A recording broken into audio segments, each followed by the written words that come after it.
How can you determine what value you bring to others and in what specific topics you should be talking about in your speeches?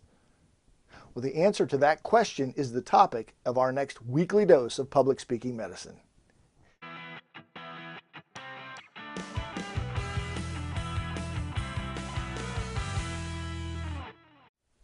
Yesterday, I was an attendee on a webinar for book publishing.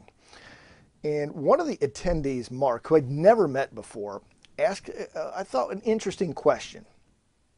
He asked the moderator, he said, Kathy, what can I do to compete against experts in my arena? He said, I see people on TV, there are people, individuals out there speaking for $10,000, $15,000, $20,000 fees. They have all this expertise, and I can't compete with that. And I immediately jumped in because I'm not afraid to share my opinion from time to time. And I said, Mark, I have a question for you. Did you not say at the beginning of this call that you lost 130 pounds, kept the weight off, and competed in an Ironman triathlon? He said, well, yeah. I said, haven't you written a book about that? He said, yeah. Mark, by my definition, you're an expert. You've done something that most people can only dream of. Not only losing the weight and getting in shape, but doing an Ironman triathlon. You are selling yourself short, my friend. And you could see on his face that he'd never considered that he was an expert in something remarkable he had done. This goes back to an old idea that I picked up years ago from my coaches, and that is that each of us is much too close to our own story to see what value we truly bring. Now, Mark is not alone. I've worked with people who've literally climbed to the top of Mount Everest, an NFL Hall of Fame football player, and other successful individuals that all of us would deem highly successful. And in their minds, in some ways, it wasn't anything extra special to them, because it was their lives. It was the journey they've taken, and it was a passion they had. They just went after it. They don't see themselves as special. My guess is you don't see yourself as special either, and that's a mistake. Whatever you do, whoever you are, wherever you're from, you've done something extraordinary that other people look up to.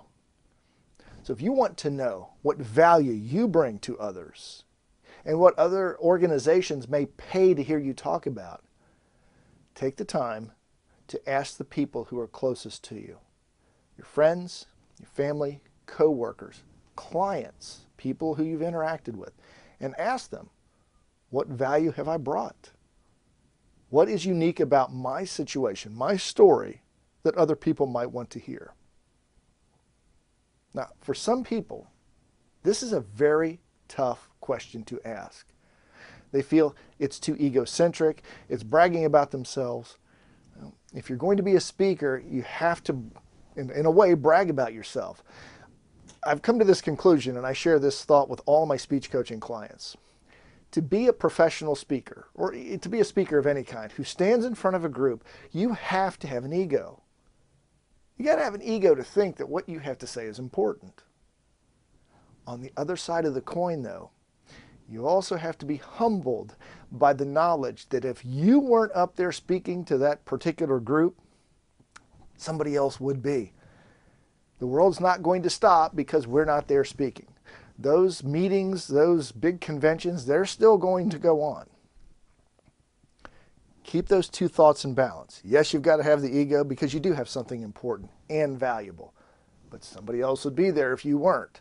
When you balance those two out, it helps you focus much more on the audience, the benefit of the message you provide. So, how can you determine your value and what other people may pay to hear you talk about? Ask. And be willing to listen with an open heart and mind. You're going to hear some feedback that is positive, and it may make you feel uncomfortable. Fight through that.